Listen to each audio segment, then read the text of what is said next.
So basically, rundown, how does EDR work? What are EDR plants? Where are we at in the program for BC with invasive plants right now? Some of the priorities that we're focusing on that are actually here. And then some of the key pieces that allow the program to occur: treatment availability, surveillance, and extension. Flowering rush, again, this is a feature species at the EDR boot camp. Only 3 known water bodies impacted in BC. We're attempting to contain it. It's a doozy. Jointed goat grass, this species is actually under the CFIA jurisdiction right now, and it's in the monitoring phase of our EDR steps. So we believe that it has been completely controlled, and they monitor it on an annual basis. It's associated with spreading by railway tracks, so something to keep your eyes open for. Shiny geranium in the middle there, we've completed the extent surveys on that. It is limited to the greater Victoria area, and we're going to be beginning the containment treatments this year.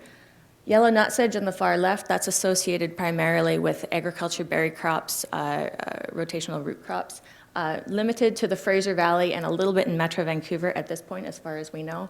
Velvet leaf in the middle there, that again is in the monitoring phase of the EDR program. We believe that all the sites in the Okanagan have been removed, but we are monitoring it. Giant reed, otherwise known as Arundo donax, very commonly planted. It's a giant grass. And down in the southwest here, gardeners love their giant grasses. So that one's a challenge. Phragmites, or European common reed, on the far left. We have this species under containment. Every single site is treated every year. North African grass in the center, we have 2 sites, those on MOT interchanges in the Metro Vancouver area. They're treated annually. Perennial pepperweed, again, we have that under containment. That's treated every year. The Spartinas, the intertidal cord grasses, there are 3 invasive species, a 4th that is not yet here. We're working desperately every year to contain these. The Spartina anglica on the far left, we do have this under containment. This is limited to Boundary Bay and Roberts Bank in the lower mainland. Spartina patens, that's the more mat-like forming grass. We're still doing trials and trying to figure out a way to effectively treat that. And the Spartina densiflora over on the far right, again, that's limited to the Bay and Sound area.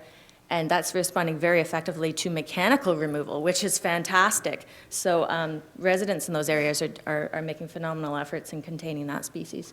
Treatment availability. So as you might have guessed, this is one of our primary challenges. So getting in to actually access a site, getting the authorizations needed to actually do the treatments that are needed, establishing the federal emergency use registrations for the products that we need to do the treatments, establishing the provincial pesticide use permits to do the treatments, the trials, doing demonstration trials to get people on board, the public consultation. In some cases, one file might require more than 100 stakeholder consultations. It's big. Anyway, all of this I mentioned because it slows down the rapid response. We are working through each of these major changes to try to create more efficiencies, and we have made really good strides in the last few years, but these areas do remain the greatest challenges. So if you think we're not acting quick enough, think back to that slide.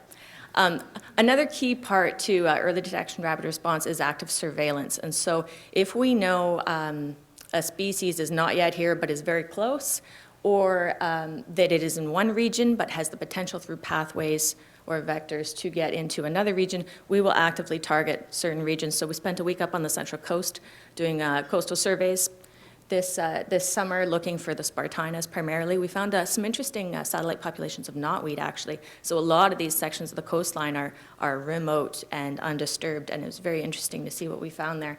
Again, Pend Oreille, for example, flowering rush is coming up, and it hasn't arrived yet. We're actively looking for it every single year. Cross-border information sharing, we're doing that with the other provinces and with the states that are adjacent to us. And then we're targeting certain interest groups. So those specialists who are on the ground looking at plants every day, who actually can really recognize this is a major change, or this is a new species that wasn't here last year. We're targeting those people. So for slender falseburn, which I mentioned before, based on how that plant spreads and the associated pathways, we're targeting certain folks, range managers especially, to be looking for it.